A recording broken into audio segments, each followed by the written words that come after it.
പ്രശസ്തനായ ഒരു എഴുത്തുകാരനാകാൻ ഞാൻ ആഗ്രഹിച്ചിട്ടില്ല.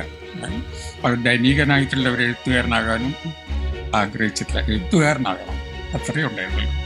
അപ്പോൾ എഴുത്തുകാരനാകണമെങ്കിൽ എഴുതണമല്ലോ. അതുകൊണ്ടാണ് ഞാൻ എഴുതി തുടങ്ങിയത്.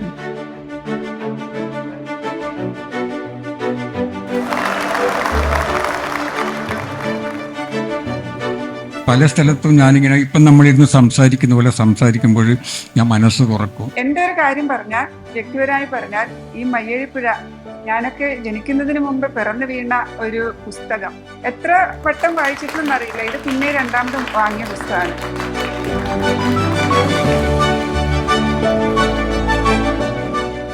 ഇദ്ദേഹത്തിനെയൊക്കെ വായിച്ചിട്ടാണ് ഞാനൊരു എഴുത്തുകാരിയാവണമെന്നൊക്കെ ആഗ്രഹിച്ചിട്ടുള്ളത്.